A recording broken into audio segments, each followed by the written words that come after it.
Caste category নিয়ে নতুন যে সরকার করা অবস্থান নিয়েছে, তাহলে সেখানে এসএলএসটি 2025-এর ক্ষেত্রে কোনো এফেক্ট পড়তে পারে? একাদশ দ্বাদশে যারা কাউন্সেলিংয়ে গিয়েছে বা যারা কাউন্সেলিংয়ে যাবে, নবম দশমের যাদের ভেরিফিকেশন হয়ে গেছে, সামনে ইন্টারভিউ কাউন্সেলিং আছে, কোনো প্রভাব পড়বে? আমি সে নিয়ে ডিসকাস করছি। এবং ওবিসি এ ওবিসি বি আর থাকছে না, এটা পুরো মার্চ হয়ে যাচ্ছে। এবং যেটা আপডেট, যে সরকার কিন্তু নতুন করে 66টা সাবকাস্টকে ওবিসি বলে ডিক্লেয়ার করেছে। তার মধ্যে তুমি কি আছো? আমি আজ শ্রেণী ডিসকাস করবো। কাজেই ভিডিওটা কেউ স্কিপ করো না, চ্যানেলটা সাবস্ক্রাইব করে দিও এসএসসি, পিএসসি এবং গ্রুপ সি, গ্রুপ ডি গুরুত্বপূর্ণ আপডেট পাওয়ার জন্য। প্রথম আজকে বলি যে তোমরা জানো যে এই নতুন সরকার ক্ষমতায় বসে বিভিন্ন ইস্যু নিয়ে প্রশ্ন রাখছে, প্রশ্ন তুলছে। তার মধ্যে একটা হচ্ছে কাস্ট ক্যাটাগরি।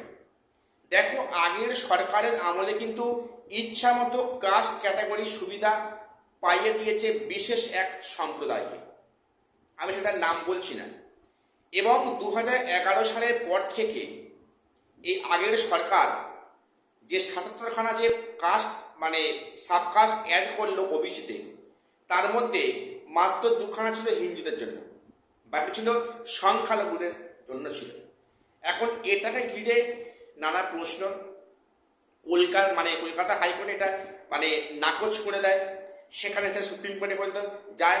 এই সরকার সুপ্রিম কোর্টে এই কিন্তু মামলাটা প্রত্যাহার করে নিয়েছে।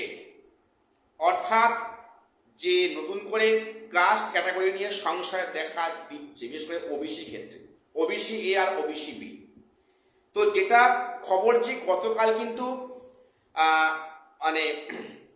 পুরমন্ত্রী উনি পরিষ্কার বললেন যে 66টা সাবকাস্ট ওখানে উল্লেখ করা হয়েছে যে এরা কিন্তু ওবিসি সম্প্রদায়ভুক্ত অরিজিনালি, এবং যারা এই 66টা বাইরে পড়ছে তারা কিন্তু ওবিসির মধ্যে পড়বে না। তো সেখানে প্রত্যেকের লিস্টটা সাইড থেকে এবার দেখে নিও যে কারা কোন ক্যাটাগরিতে পড়ছে, বা তুমি যে ওবিসি, তোমার সাবকাস্টটা ওই ক্যাটাগরিতে সাবকাস্টে মিলছে কিনা একবার দেখে নিও। এইবারে তাহলে এই যে চলতি নিয়োগ প্রক্রিয়াতে কি এফেক্ট পড়ছে, এর মধ্যে বলে রাখি, আর ওবিসি এ বি থাকছে না, শুধু ওবিসি হচ্ছে। এবং সেখানে কিন্তু এদের জন্য 7% সিট রিজার্ভ থাকছে। ওবিসি এ ওবিসি বি নয়, অনলি ওবিসি। এখানে 7% কিন্তু সিট রিজার্ভেশন থাকবে সরকারি চাকরির ক্ষেত্রে।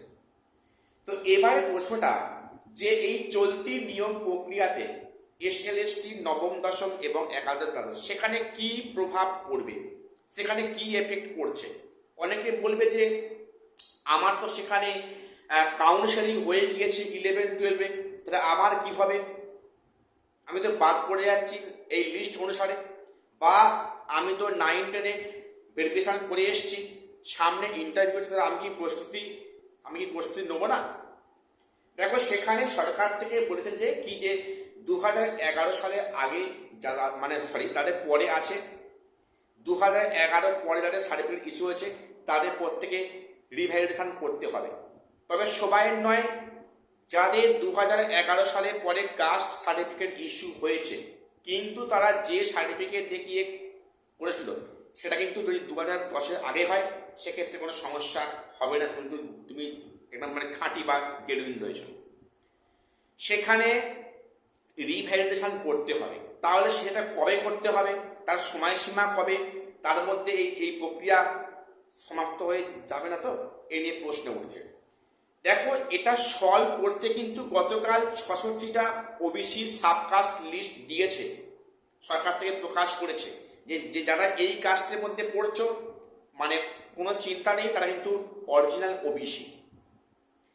এবারে রিভ্যালিডেশন করতে গেলে একটা টাইম লাগবে। তাহলে কি হবে? তোমার আমি একটাই কথা বলবো, সরকার কিন্তু এ বিষয়ে যথেষ্ট ওয়াকিবহাল আছে, আমি মনে করছি। খুব একটা বেশি দুশ্চিন্তা করার দরকার নেই, তোমরা তোমার মতো করে প্রিপারেশন নাও। আশা করা যাচ্ছে সরকার থেকে একটা স্টেপ অবশ্যই নেবে, কিন্তু সরকারি পক্ষ থেকে এর একটা স্টেপ নেওয়া হবে যে যে কাস্ট মানে যে সার্টিফিকেটটা রিভ্যালিডেশন কবে করা হবে বা কত ডেটের মধ্যে করতে হবে, তাহলে সেক্ষেত্রে তোমার সেখানে তোমার স্কুলে জয়েনিং কী হবে, এই নিয়ে একটা প্রশ্ন থাকছে। তোমাদের একটা কথা বলবোই যে কিন্তু গতকাল এ নিয়ে খুব বেশি মানে খুঁটিনাটি আলোচনা কিন্তু হয়নি। গতকাল যে মিটিংটা হলো, হয়তো আগামী দিনে এ নিয়ে কোনো পরিষ্কার আপডেট অবশ্যই আসবে। তো আপাতত এটাই কিন্তু পরিষ্কার যে তোমাদের কিন্তু রিভ্যালিডেশন করতে হবে যারা কিনা 2011 পরে যারা সার্টিফিকেট ইস্যু হয়েছে। সেক্ষেত্রে চিন্তার কোনো কারণ নেই, নিশ্চিন্তে তারা থাকবে যাদের 2011 পরে সার্টিফিকেট ইস্যু হলেও কিন্তু যে সার্টিফিকেটের থ্রু দিয়ে করে সেটা 2010 আগে হয়, কোনো সমস্যা নেই। বা 2011 পরে হলেও হবে, মানে যারা কিনা এই নতুন লিস্ট অনুযায়ী সাবকাস্ট রয়েছে তাদের ক্ষেত্রে চিন্তার কোনো কারণ নেই। তোমরা নিশ্চিন্তে মানে পরীক্ষা দিয়ে প্রস্তুতি নাও।